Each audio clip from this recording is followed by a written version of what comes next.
Sibingelele somukele kwi-channel yakho iNewFlick. Igama uPastor Weningi. Sibile la sithi asilandele laphana umakhosi amakhulu esemlandela laphana ke-Eastern Cape. Sizokwazi isixoxe naye la. Ungumelaphi wendabuko, ungomunye wabantu abasenza-ke ngamakhambi esintu ukulekelela abantu ey'ntweni ezidinga amakhambi esintu.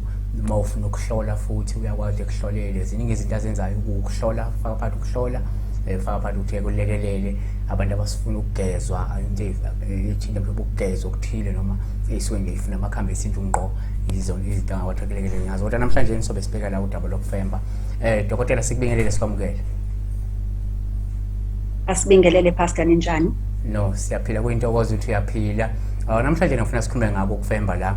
Sicacise senzele ukuthi nabantu abangahle belidinga usizo lokufemba bazi ukuthi cha umakhosi amakhulu uyakwenza, uyakwazi ukulekelela abantu abasuke befuna ukufemba. So manje ngifuna sibheke la ukufemba into vele oyenzayo omunye yemkhakha okuwo. Thokoza Pastor, kunjalo ukufemba nako siyakwenza, nami ndiyakwenza ukufemba. So sicacisele la ukuthi mhlawumbe umuntu onjani engafanele afembe mhlawumbe noma ezofemba, nanokuthi mhlawumbe uye lo muntu othi mina ngifuna ukufemba noma kubona wena nje njengomelaphi wendabuko uma usumhlolela umuntu uthi hayi lo ufana simfembe. Pastor, kunjalo mangiqale kuqala ngibulele ngalombuzo. Ukufemba Pastor awuvele wazi ukuthi mhlawumbe umuntu asuke pha ezohlola ngenza umzekelo eze kuwena ezohlola ngendaba yokufemba or whatever the case might be. Xa umuntu ezile uye ubone wena unguye isangoma okanye umlaphi ukuthi lo muntu lona akadinga ukuthi akadingi umzekelo ukuthi lo muntu ngibe ngiyamjonga ngamathambo noma ngenye indlela, kodwa udinga la ukuthi lo muntu akafenjwe. Iye lonto iphume kuwena wena njengomelaphi. Okay, umuntu othi mina ngifuna ukufemba nje yena wenze njani ke makafika athi no mina iservice engiyifunayo yokufemba nenze njani kulo muntu loyo? Pastor, kubina inkinga lapho. Umuntu umzekelo ofika yathi ufuna ukufemba kusube there is a reason yokuba umuntu athi ndifuna ukufemba. I-reasons ke zokuba umuntu athi ufuna ukufemba sube ziningi. Uyaqonda mhlawumbe i-decision yena azithathele into yoba ufuna ukufemba, mhlawumbe usokoliswa lidlozi, mhlawumbe kunezinto kubo ezidingakala ukuthi ayifenjwe leyo ndaba yakhe. So iye ihambe kanjalo ke. So umuntu angeza nimbonele ukuthi no ufuna afembe noma kube i-decision yakhe ukuthi cha mina ngifuna ukufemba bese nina nibheka ukuthi hayi ngempela afuna simfembe, yiloko okushoyo do. Pastor, for instance kuyenzeka umuntu afike, uyaqonda, abe yena mhlawumbe uzozihlolela uzofuna ukwazi ngendaba zakhe. I'm just making an example. Wena njengomelaphi ubone ukuthi yazi lo muntu uneyinkinga ezeqile ezidinga ukuthi manje azifenjwe. Mhlawumbe lo muntu usokoliswa lidlozi lakhe, uyaqonda. Mhlawumbe lo muntu akazazi ukuthi kahle kahle esintwini sakho unjani. Mhlawumbe lo muntu lona unemimoya emibi, uya understand Pastor. Mhlawumbe kunezinto ezimhluphayo kokwakho, uyaqonda, ezidingakala ukuthi azifenjwe. So but in an instance xa ngabe kunezinto ezikokwabe eJardini uye kuxhome kufuneke ke ngokumngoma makaphume ephuma nesikhwama sefemba ukuyojonga ukuthi kunenkinga yini ekhaya. Because remember ifemba Pastor it's a spirit lidlozi ngumndawo. Mawunale neso spirit leso sokufemba usube ilidlozi elinamandla lomndawo elikuwena. Futhi even selufemba umuntu usube ililwe liphakamayo.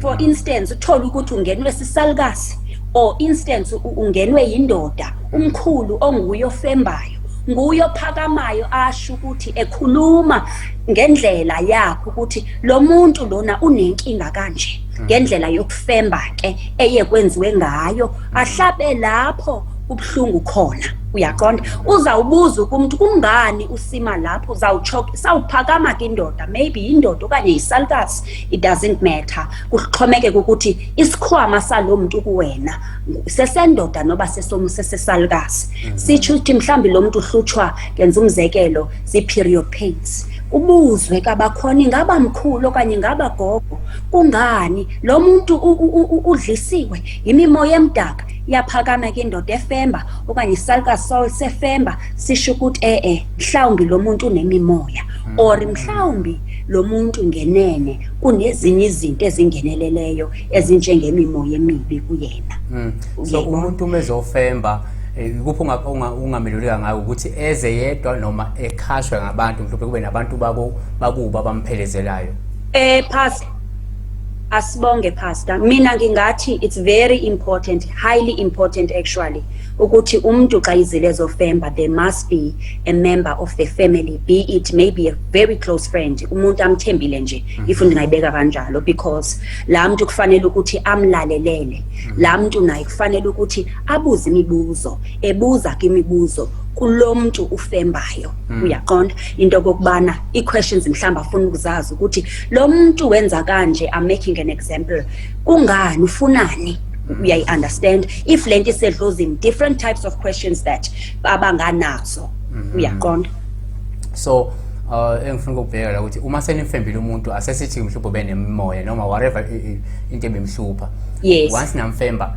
automatically umuntu usukele eselaphekile noma emva kokufemba bese kuba nenye process manje yokuthi funa ke elashweke manje noma automatically namfemba awuselaphekile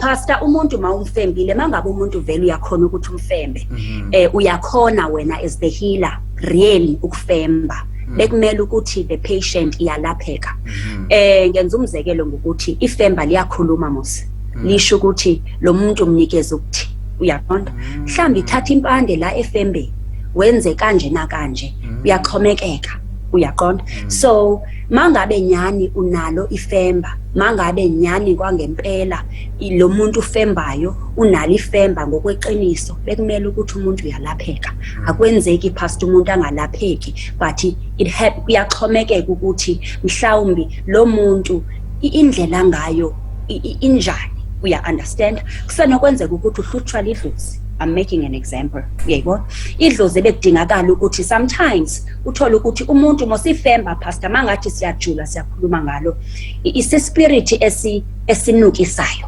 uya-understand it sniffs uyayibona xa ufemba ngokujoja so you are able to sniff evil spirits izinto eziningi ngamakhala uyayi-understand le nto ngiyishoyo so what I'm saying is akumelanga umuntu aphume kuwena umfemba noko how can I put it engaqinisekanga engajabulile so how much do you charge for ukufemba and how much do you charge ukumelapha ke after usufembile pastor kuyaxhomekeka the reason why I'm saying and ngingangeke ngisho ukuthi iprice ithini is simply because zizinto ezohlukene uyaqonda omunye uyeza you look at the situation iqala but ukufemba kona kune price yayo but it's very difficult to say because umuntu angafika athi ubuthe you understand not fully knowing ukuthi kahle kahle lo muntu inkinga yakhe is iseyeqile kunezinto eziningi ekufanele ukuthi uyamsebenzisela kuze athini alapheke ukhona nje simple umuntu uthola ukuthi nje udingakala ukuthi ufembe aconnecte nogogo wakhe I'm making an example aconnecte nedlozi lakhe uyayibona lezo zizinto zomuntu mosothola ukuthi akaguli but mhlawumbe naye kunento afuna ukuyizwa uyaqonda eyizwa kwabantu bakokwabo abalele no siyabonga kakhulu ucacisile ubeke kwasobala kakhulu njengonogwaja omhlophe ohlungwini ngifuna la abantu bekuthinte siyabonga ukuthi